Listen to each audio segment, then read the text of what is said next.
Christianne Klein with Truth Fairy TV, and I'm here with Christine Werlin, here to give us another delicious recipe. And this one's actually a salad with no lettuce.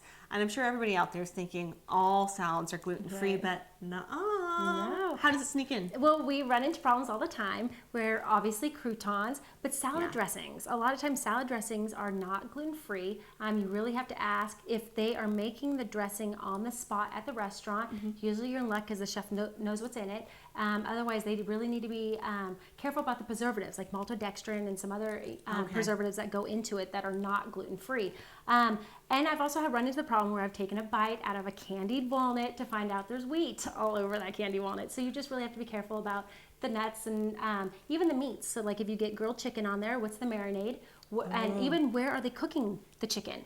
Are they cooking it next to other things that have gluten in it, or were they cooked in their own pan? Oh, okay. So what do we have going on here? So you'll see very simple ingredients here. Most people think salad, they think lettuce, and I'm sorry, I get bored with lettuce. So what we're gonna do is we're gonna take some boxed pears and slice them up. We're also gonna take avocado.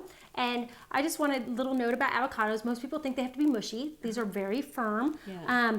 This one is not quite ready yet. It's still very green. But what you do when you go to the store, actually buy them green, because they did not come from the truck this color. If they did, they're probably mashed, or everybody else is testing them and squeezing them, and they're gonna be bruised and gross on the inside. So buy them green, take them home, put them on your countertop for a couple days, let them darken up, and then stick them in the refrigerator until you're ready to use them. You can also put them in a paper bag, I think, too, for a few days, and to it'll make ripen them up. Yes. get ripe a lot faster. Yes. So what I'm gonna do is just slice up the avocado really quickly here. Okay. Let's see here. We're gonna make this really simple and easy. This one's got a couple spots on it, but it's okay. Yeah. We'll cover those up. So just make some nice, good wedges with this one. And then if it's ripe, it'll peel back nicely. Oh, yeah. And it is. Yes.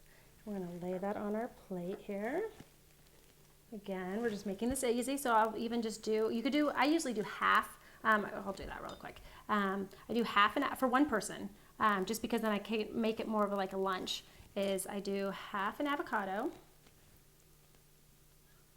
And you could also mix this up too. I mean, I've had avocado and tomato and onion salads, which are really, really tasty too. And so then what we're gonna do too is take the pear. And I'm gonna use only half the pear as well.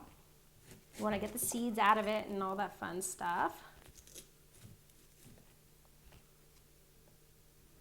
And then I actually, if you could see this, I will slice it long ways, but I don't want random kind of chunks, so I actually slice it a little more on the diagonal. Oh, okay. Just to give it, a little more interest, and then plus then you don't end up with too many like little random pieces, if that makes sense.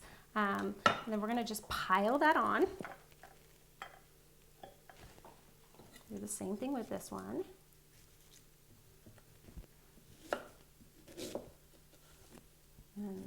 Now, do you make all of your dressings yourself at home, or is it? You know, my husband's great aunt, she is the one who turned me on to doing just olive oil and a rice flavored vinegar. That's really tasty. And I love it, and I've done it on almost every salad. That's why I'm going to do this one, just because again, it's very easy. It is you could control how much oil or vinegar you get into it. So now we're going to take some walnuts. These are nice and fresh.